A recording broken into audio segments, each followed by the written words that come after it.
Hi, everyone. Welcome back to Iggy's Toy Parade and Soldier Review. This is your host, Iggy. And tonight we're going to look at some Marx Civil War figures, and these are mostly reproduction. However, there are some authentic, genuine 1961 figures. I'll let you look at these for a moment and see if you can make a guess on as to which ones are the originals, because I did separate them from the other figures here. Now, these are mostly reproductions produced by Classic Toy Soldiers and also a company called Marksman. Now, I tried to find some information for you about Marksman, but I was unable to locate anything about that company, so I don't even know if they're still in business. I remember buying figures from them in the 1980s and also in the early 90s. However, there's neither hide nor hair of Marksman that I could discover online today. Marksman was MARX-MEN, and it had a logo that included a target with an arrow in the bullseye. I haven't seen them since the early days of my collecting, so I'm not sure what's happened to them. Also, some figures are Stone Castle imports, and I haven't seen anything of them indicating if they're still around or not. So I don't know what to say about that. So let's begin. Let's begin with the cavalry figures. Now, believe it or not, three of these horses are authentic Marks, and that's this yellowish one and two black ones. And then this cavalry figure on the end there of the officer is an original Marx figure from 1961. Now, when I bought these other figures, they of course were reproductions, and they came with what I call long coat cavalry, and I did not include them in this lineup because these were released. Here they are here. These were released for as a exclusive item for Montgomery Ward catalog back in 1964. They are excellent poses, though. I highly recommend if you can get some of these for your Ford Apache, I would highly recommend that you do so.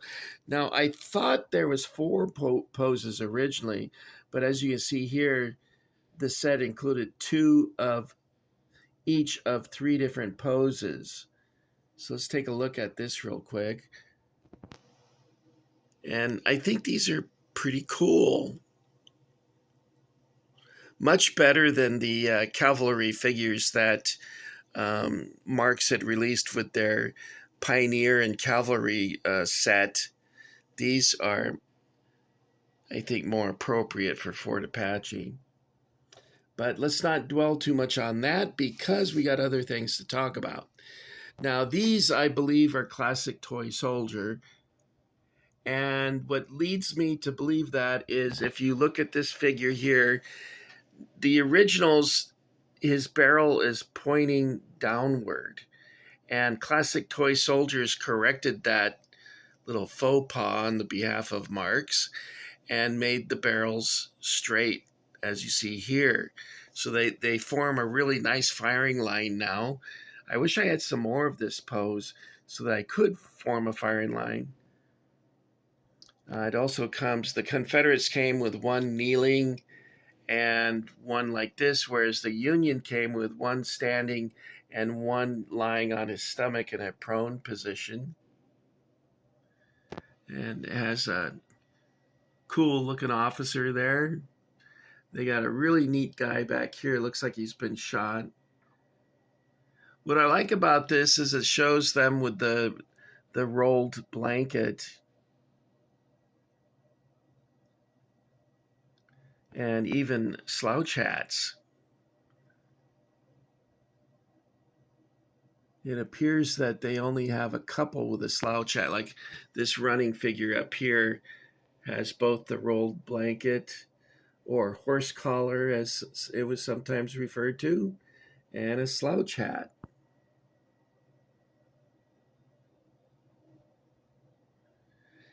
Now, these are sort of a darkish medium gray. It's hard to determine that by looking at this because the light on my camera is making them appear much lighter than they actually are. Now, I showed you briefly these. You'll notice that they don't sit well in the saddles. And in this case, their feet slipped right out of the stirrups. If you can get their feet to stay in the stirrup, then they'll be okay. But the horses are just a little too thin in width to keep the figure seated properly. I think in my last video I showed you a solution to that problem. However, I suppose you could super glue them into the seat, but I don't want to do anything that drastic until I move, get out of storage. Look at all these figures, guys, that didn't make it. These all have broken pieces, every single one of them. The only ones that didn't break are these three up here, this one, that, and this, out of this entire group. I wish I could tell you who made them, but they were in, they were just in a baggie like this.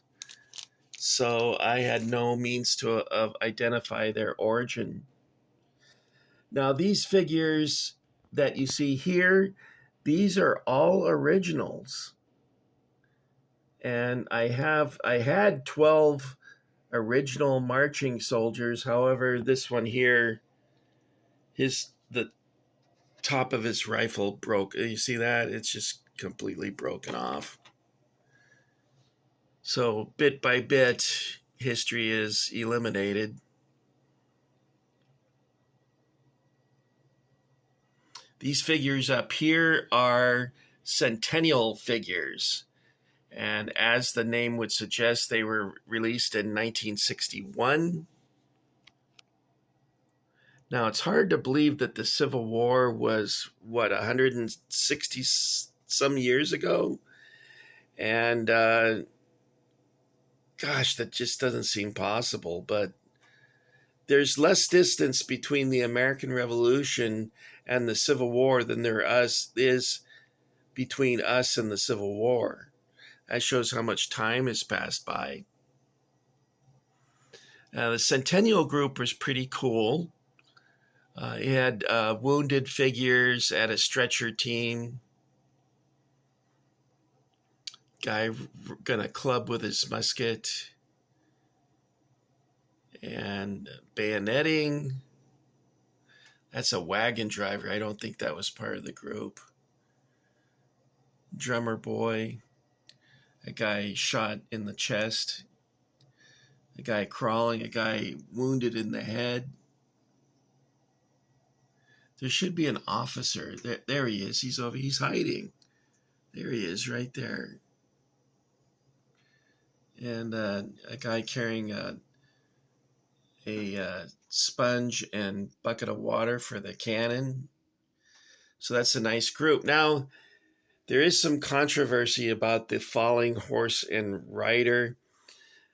Not controversy, but a little bit of confusion on my part. I stated that the falling horse and rider was not part of the blue and gray playset, which was actually a false statement. I had said, well, it came out in 1964 as an catalog exclusive for Fort Apache, and someone sent me a message saying, no, it came out in 1961. Well, I did a little research into it, and it said that the giant blue and gray playset that came out in 61 featured the Centennial figures. And then if you got a regular sized playset, it featured the falling horse and rider, but not the Centennial figures. Now, my brother and I had the Centennial figures, so that's probably why I don't remember the falling horse and rider. And I first saw that figure at my friend's house, who lived a couple doors up, and he had the falling horse and rider. I have, I think, three reproductions of the falling horse and rider. I got a Confederate, two Confederates, and one Union, and they're still available. I think I got it for like $6.95 or something like that on eBay, so it's still available. In fact, all these things you still can find on eBay. So if you're interested in recreating a Marx Civil War playset, or if you're missing figures and would like to flesh out the ranks somewhat, uh, the good news is you still can do that. Okay, guys, I think Iggy's talked enough, and Iggy talks a lot, maybe too much. But I hope you enjoyed seeing these figures. What I'll do is do a slow panoramic sweep without talking.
Okay, guys, one last thing before we go. I want to have you take a look at this book that I have.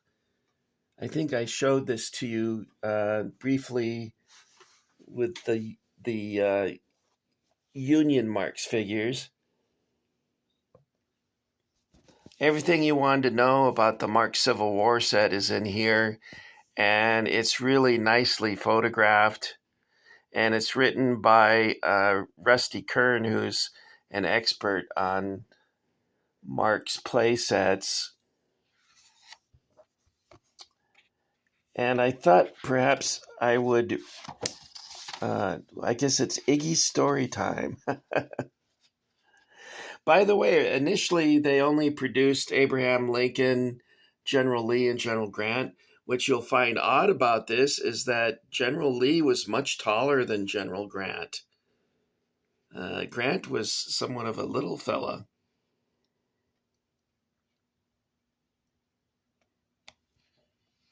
Look at these photographs, guys.